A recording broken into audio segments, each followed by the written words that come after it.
Bonjour, bonsoir à toutes et à tous.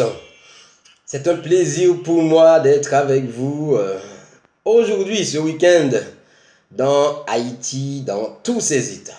Mon nom c'est Arnous Bollière, docteur en économie, analyste politique, auteur d'un ouvrage intitulé Haïti changer d'air, publié chez l'Harmattan.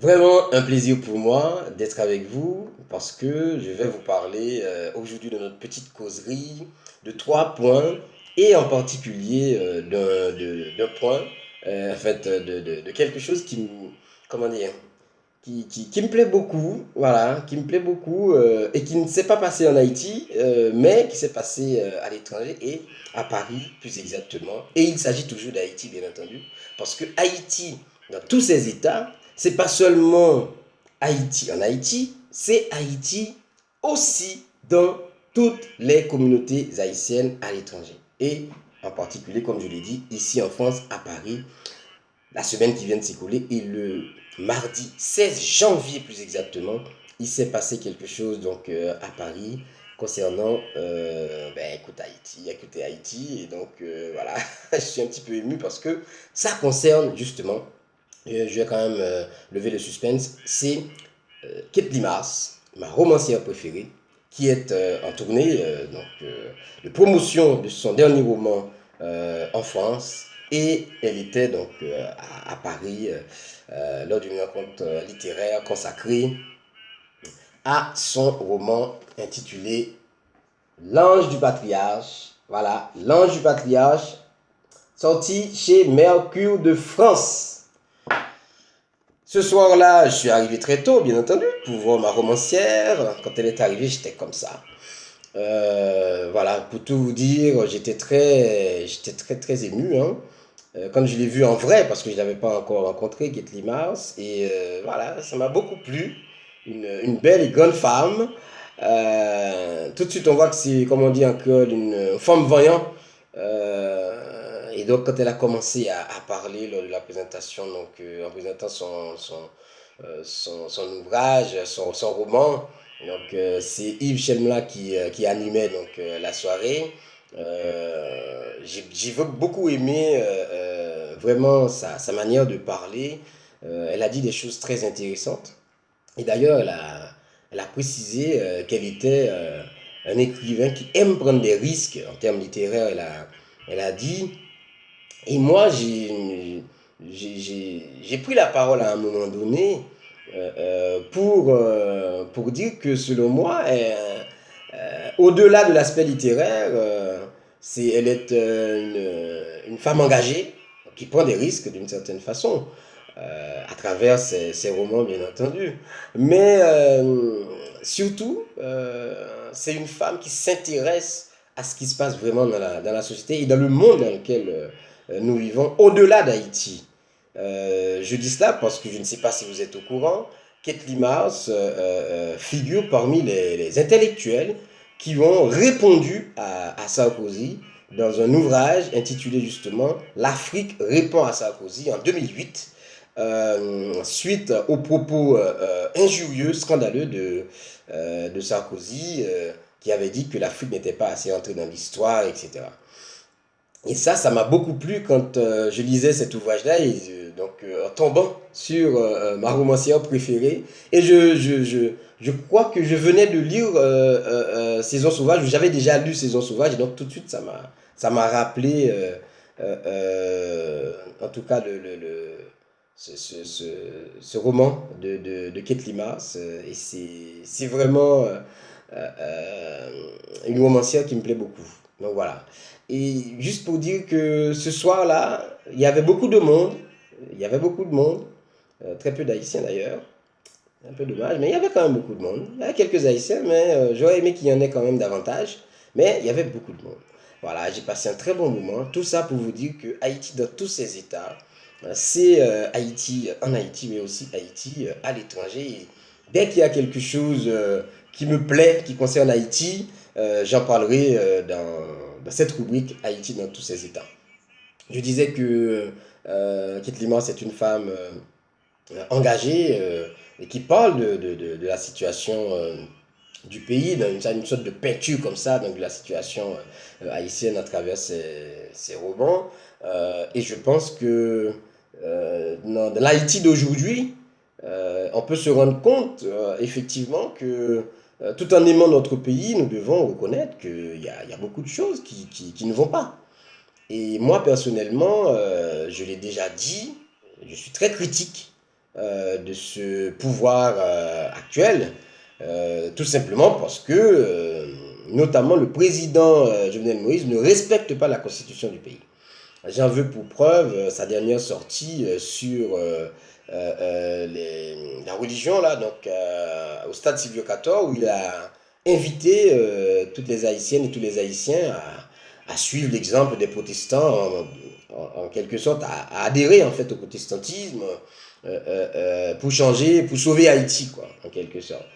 Les Vauduisans, bien entendu, n'ont pas apprécié. Ils sont descendus dans la rue pour manifester donc, leur colère, donc pour dire au président de la République de respecter la constitution du pays. Et ils ont raison. Et comme je le fais souvent, je suis allé chercher, je savais qu'il y avait bien entendu un article consacré à la liberté de conscience donc, dans notre constitution, mais je suis allé chercher exactement l'article qui en parle. Et c'est l'article 30, alinéa 30, donc alinéa 1 de l'article 30, qui dit « Nul ne peut être contraint à faire partie d'une association ou à suivre un enseignement religieux contraire à ses convictions. » Et tout simplement pour vous dire que ces politiques, ces hommes politiques, j'allais dire ces hommes et ces femmes politiques, il y a très peu de femmes politiques, je dirais malheureusement dans le pays, hein, depuis quelques années, il y a très peu de femmes politiques. Ces hommes politiques pensent vraiment pouvoir tout faire tout et n'importe quoi. Ils oublient qu'il y a des institutions qu'il faut justement non seulement faire vivre, qu'il faut respecter, et notamment tout ce qui concerne donc, la constitution du pays. Et d'ailleurs, on voit bien le mal, je dirais, ou du moins quelque chose qui pose problème dans le pays, le fait qu'on n'ait pas jusqu'à présent un conseil constitutionnel ou une cour constitutionnelle donc, en Haïti. Parce que sincèrement, ces hommes politiques ne pourraient pas continuer comme ça, ad vitam aeternam, à faire et à dire n'importe quoi, vraiment piétinant comme ça en permanence la constitution du pays. Il faut qu'il y ait un jour, pas avec ce pouvoir-là, c'est pas possible. C'est pas crédible. Ils n'ont pas, je dirais même, ils sont pas bien placés, voilà, pour mettre en place donc, le Conseil constitutionnel ou la Cour constitutionnelle. En tout cas, il faut un jour installer cette instance, cette institution pour pouvoir faire respecter la constitution du pays. Vraiment, c'est très important. Ça, c'est la deuxième chose que je voulais évoquer avec vous. La troisième chose, ça me concerne plus exactement dans cette rubrique, c'est en fait le sens que je donne à cette rubrique, l'objectif visé dans cette rubrique. Parce que certains d'entre vous qui aiment apparemment énormément, qui apprécient beaucoup le travail que je fais, n'hésitent pas parfois à me demander, mais quelles sont mes propositions? Voilà, qu'est-ce que je propose? En fait, d'abord, je voulais dire que je ne suis pas monsieur je sais tout. J'ai jamais prétendu être monsieur je sais tout. Oui, j'ai un regard critique, mais constructif sur ce qui se passe dans notre pays. Et pour ce faire, je me base sur mon vécu, sur mes expériences, mes connaissances acquises en Haïti, dans mon pays, en France, mais aussi en Afrique, dans certains pays en Afrique et en particulier en Côte d'Ivoire. Tout ça me permet vraiment d'avoir un regard, donc une certaine distance par rapport à ce qui se passe en Haïti pour pouvoir vraiment me prononcer sur la situation du pays. Il n'empêche, je fais quand même quelques propositions, notamment d'un point de vue, je dirais, politique et économique, dans l'ouvrage Haïti changer d'air dont j'ai parlé au début de cette rubrique. Je fais des propositions dans la section consacrée aux états généraux de la République et de la démocratie. Je fais des propositions sur une approche alternative en ce qui concerne les politiques économiques à mettre en place. J'adore beaucoup, je consacre par exemple une importance particulière à l'économie sociale et solidaire.